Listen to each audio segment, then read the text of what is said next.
Dan oke sob semuanya, tentunya kalian balik lagi bersama gue Nunuy hanya di konten serunya sepak bola. I'm sorry sob, gue sungguh minta maaf sekali. Kemarin hari Rabu dan Kamis gue nggak bisa update bikin konten sama sekali, nggak bisa upload bikin konten sama sekali. Dikarenakan ada kegiatan rumah sakit lah, kegiatan keluarga lah, terus fisik gue juga lagi melemah lah, jadi harus harus istirahat aja gitu kan. Dan di hari Jumat ini gue pengen memulai lagi update konten, dan ya gue mulai saat updatean konten ini tentang pembahasan timnas U23 kita yang gagal melangkah ke Piala Asia. Timnas U2 kita yang masuk runner up terbaik aja enggak, karena poinnya aja jauh, cuman mengumpulkan 4 poin gitu kan. Ya sangat disayangkan sekali, padahal di di zaman sebelumnya, di zaman coach STY, kita melangkah sampai babak semifinal U23, tetapi kan ini secara materi pemain aja harus diakui kalau materi pemain sekarang ibaratnya di bawah materinya era Coach Sintayong juga, tidak adanya Justin Hapner, terus Rafael Strike juga tampil lagi ngedrop gitu kan, semakin semakin kesini makin makin hilang sentuhannya, makin berkurang sentuhannya. Terus tidak ada beberapa pemain lainnya, Marcelino, nggak ada Ivar Jenner juga, ya itu bisa dibilang sangat berpengaruh, jadi tidak bisa dibandingkan apple to apple. Walaupun kalaupun dipanggil juga para pemain tersebut juga tidak bisa bergabung, tidak bisa menyatu dengan tim U23 ini karena bukan di kalender FIFA. Terus pemain juga kayak Justin Hapner ya dipanggil juga di timnas senior gitu kan.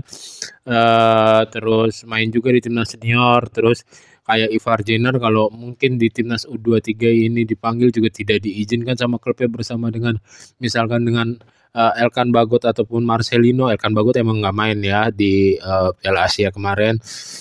Ya tetapi ya gini loh, kita kan kuatnya di Piala Asia kemarin yang misalnya lolos di serangan balik, di reaksi football ini saat melawan Korea Selatan, di saat kita mempunyai momentum itu 2 kali atau 3 kali mempunyai momentum itu, tetapi kita malah hilang bola, tidak bisa menguasai momentum itu, tidak bisa menguasai skema reaksi football yang tadinya menjadi menjadi unsur kuat di skema timnas kita, baik itu di timnas U23 ataupun timnas senior sekalipun.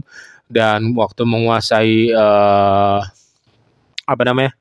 bola pun di babak pertama ya kita sebetulnya cukup bagus ya. Korea Selatan juga tahu gitu kekuatan kita gitu, tidak bisa menganggap remeh kita, tidak bisa mengecilkan kita.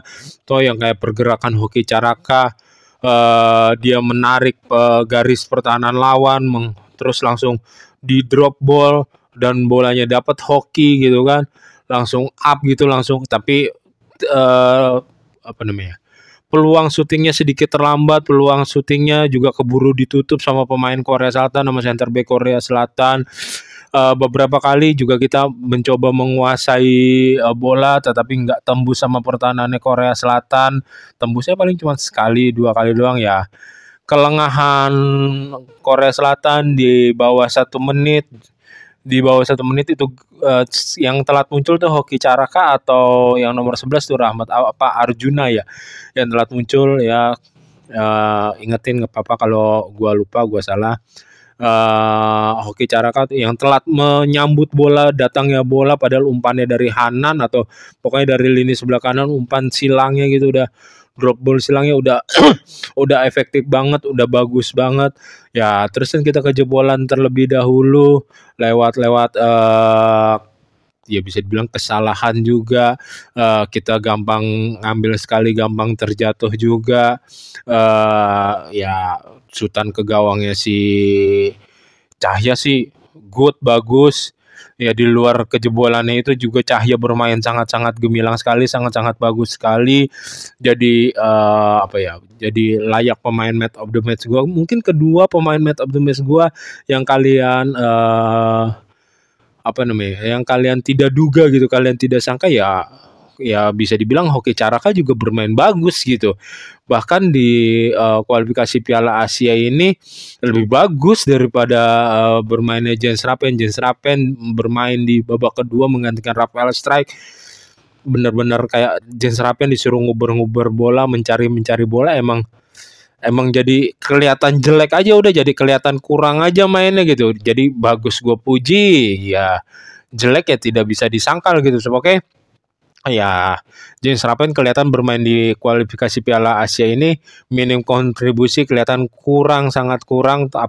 Ya, kesalahan kita juga balik lagi di saat pertandingan bersama kita ditahan imbang 0-0 sedangkan Korea Selatan menang 7-0 kan gitu kan. Ya, itu termasuk kesalahan kita ya lawan Korea Selatan sebetulnya. Gue bilang sendiri sama Pak D gue pas ditanyain ada kesempatan menang, cuman kesempatan kemenangnya mungkin cuma 20% atau 30% sampai 30% aja gitu, kesempatan menangnya kecil, kesempatan menangnya minim gitu. Ya harus diakui gitu. Korea Selatan pressingnya bagus, pressingnya efektif dalam defense, menutup ruangnya juga. Ya terus yang gue bermain bagus lagi tuh Donny Tripamungkas bermain cukup solid, terus Hanan yang bermain cukup solid juga. Ya cuman emang kalau bisa dibilang ya timnas era Piala Asia yang lolos ke semifinal dibandingkan dengan timnas yang sekarang emang nggak bisa dibandingkan apple to apple, sob, nggak bisa disamakan. Emang pemainnya juga rata-rata kebanyakan, walaupun ada yang sama tapi kebanyakan udah beda gitu kan. Ya terus ya ini gitu loh, antara kita nggak bisa mengeluarkan permainan terbaik yang pengen pelatih skema coach Gerard Van Leenberg berikan, ataupun emang formasinya coach Gerard ini nggak cocok gitu untuk timnas kita sendiri gitu. 50% lah gue sob. Oke. Ya kalau masih mau diberi kesempatan ya silakan beri kesempatan. Gue masih dukung coach Gerard untuk diberi kesempatan untuk di timnas U23 kompetisi selanjutnya gitu kan. Apakah masih layak dicoba? Ya layak dicoba. Oke sob, sekian untuk konten serunya sepak bola kali ini. Jika kalian menikmati konten serunya sepak bola, jangan lupa untuk subscribe, comment, like, and share, and see you and bye bye. Ingat sob, apa, jaga kesehatan kalian.